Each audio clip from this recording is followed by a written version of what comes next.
और यही एक लाइन है जिस पे लाइन पे बात करनी है हमें। लेकिन हाँ, सिरे दोनों हैं। मैंने कहा डिबेट के सिरे दोनों। पहले अरुणा जी, आप तैयार हैं? बिल्कुल एकदम, आइए फ्रंट पे आइए फिर जी। भारत का रहने वाला हूं, भारत की बात सुनाता हूं। राहुल गांधी भारत भ्रमण कर रहे हैं, लोगों से मिल रहे हैं। वो मंदिर जाएं, कहीं भी जाएं, मस्जिद जाएं, गुरुद्वारे जाएं, चर्च जाएं, जाना चाहिए। वो मणिपुर में 3 बार हो आए। हमें कष्ट होता है प्रतीक जी, जब हमारे कष्ट काहे के लिए? कष्ट होता है जब देश के प्रधानमंत्री, हमारे प्रधानमंत्री मणिपुर नहीं जाते।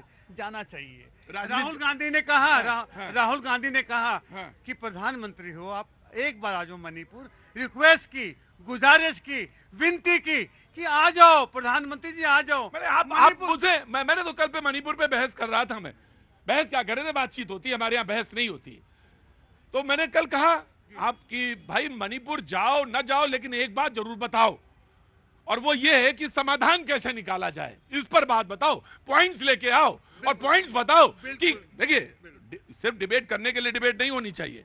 डिबेट इसलिए होनी चाहिए कि मेरे पास ये सॉल्यूशंस हैं, मेरे पास ये 4 पॉइंट हैं, और देश के प्रधानमंत्री, देश के जो सत्ताधारी सरकार है, जो सत्ताधारी पार्टी है, उसके सामने मैं ये 4 पॉइंट रखता हूं। इस 4 पॉइंट पे आइए। तो अरोड़ा जी आपके पास हो तो बताइए, और ना हो तो मैं आपको मणिपुर भेजूं। बिल्कुल बिल्कुल बिल्कुल, मैं आपका सम्मान करता हूं प्रतीक जी। आप हिंदुस्तान के जाने माने एंकर हो, आपको पकड़ना मुश्किल है। लेकिन राहुल गांधी ने कहा कि मणिपुर, मैंने लोगों से बात की, मैंने समस्या, उनकी संविधान की बात की, और मैं समस्या को समाधान करूंगा जितनी मेरी ताकत है। वो देश के प्रधानमंत्री नहीं है। अगर राहुल गांधी देश, इन्होंने पूछा कि क्या समाधान क्या करोगे? राहुल गांधी, कांग्रेस ये बताए कि मणिपुर की समस्या का समाधान क्या है? मैं आ गया। देखिए, मैं अरोड़ा जी बड़ा आराम से, हो सकता है डिबेट में रुको। दोनों हाथ काहे उठा के भागे थे? हैं? यहाँ हमारे मित्र अरोड़ा जी जो बोले, अरोड़ा जी कि राहुल गांधी, अच्छा, रोज मित्रता हो रही है। मंदिर जा रहे हैं, मंदिर जा रहे हैं। आज राहुल गांधी जी को मूर्ति में शक्ति दिखी कि नहीं? ये वही राहुल गांधी है ना जो कहते थे कि भारतीय जनता पार्टी, नरेंद्र मोदी जी ने सांसदों की वैल्यू ऐसी कर दी है जैसे एक मंदिर में एक मूर्ति होती है। देशवासियों याद करना, ये राहुल गांधी जी ने बोला था कि सांसदों जी की वैल्यू ऐसी है जैसे कांग्रेस, भारतीय जनता पार्टी के सांसदों की है, उसमें भी उसकी कोई वैल्यू नहीं है। ये राहुल गांधी जी ने कहा था। ये वही राहुल गांधी जी है ना जो कहते थे मंदिर वही जाते हैं जो लड़कियों को छेड़ते हैं। आज मंदिर जा रहे हैं। ये है नया भारत देशवासियों, आज मंदिर घूम रहे हैं। और एक बात और कहना चाहता हूं, मणिपुर पर जब शांति बहाल हो रही है तो आग लगाने पहुंच गए। नहीं, मैं ये नहीं मानता। नहीं, बाकी 2 पॉइंट मैंने तुम्हारी मान लिए, लेकिन सुन लिए। लेकिन ये पॉइंट कहना कि देखिए, विजिट करेंगे, जाएंगे तो सोल्यूशन है। मैंने कहा विजिट करने में दिक्कत नहीं है, लेकिन दिक्कत यहां है कि सोल्यूशन लेके आइए, बताइए। ये 4 पॉइंट हैं ना, जो बात है वो मानेंगे। मैं दे रहा क्यों नहीं गए राहुल गांधी जी? वो पुरानी, देखो, जब मैं तुमसे कहूं कि मणिपुर, तो तुम सवाल उठाओ वहां का, बंगाल का। बहस हुई, कल भी हुई है, बात हुई। लेकिन मैं आज जो एक सिरा रायबरेली है, दूसरा रशिया है, बहस वहां रख रहा हूं जी। बीजेपी के प्रवक्ता, देखिए, कहा है राष्ट्र कवि दिनकर ने कि वसुधा का नेता कौन हुआ, नवधर्म प्रणेता कौन हुआ, अतुलित क्रेता कौन हुआ, भूखंड विजेता कौन हुआ, जिसने न कभी आराम किया, विघ्नों में रहकर काम किया। युद्धरत रशिया और यूक्रेन के बीच में बैठ करके मोदी जी बैठ करके वहां मॉस्को में कह रहे हैं कि शांति से बढ़कर कोई चीज नहीं है। ये 140 करोड़ हिंदुस्तानियों की ताकत है कि नरेंद्र मोदी पुतिन से सामने बैठकर कह रहे हैं कि शांति से सर्वोत्तम कोई चीज नहीं। आज हमने रशिया के साथ डील की, $13 बिलियन उसमें बचाया है, 1,85,000 करोड़ का देश को फायदा करा है। नरेंद्र मोदी के चेतना के केंद्र में राष्ट्र है। नेशन की चिंता में देश को आगे ले जाने के लिए वो रसिया जा रहे हैं। राहुल गांधी रसातल में जा चुकी कांग्रेस को ऊपर लाने के लिए मंदिर जा रहे हैं।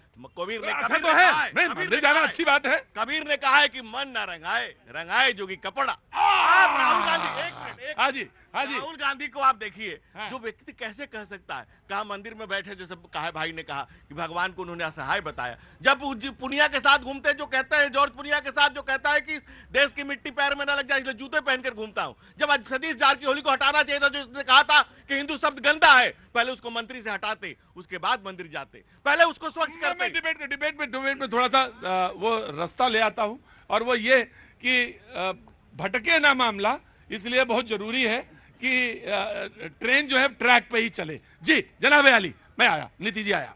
प्रतीक भाई, अभी 4 जून को जो ट्रेन चल रही थी ट्रैक पे, वो ट्रैक से उतर गई और दुर्घटना भी हो गई। भारतीय जनता पार्टी के साथ भी दुर्घटना हुई।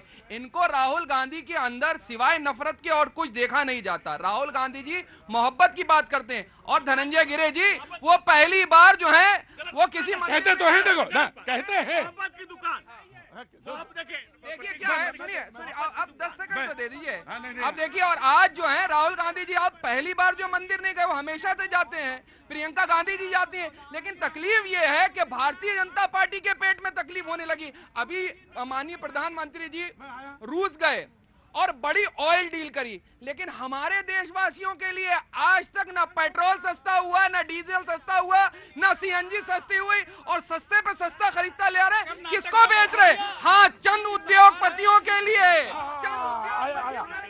आया। अरे हेलो आ गए। हेलो, आ रहा हूं। मैं आ गया। आपका आ गया। प्लीज बैठिए। जी जनाब जी। नफरत किसने फैलाया? नफरत नेहरू जी, गांधी जी और जिन्ना तीनों ने फैलाया। और सुनिए, अरे रुको बे।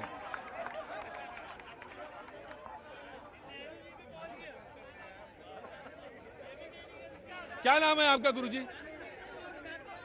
नाम क्या है आपका? मेरा नाम राजन कुमार। मैं बता, राजन जी। सुनिए। अरे रुकिए, सुनिए।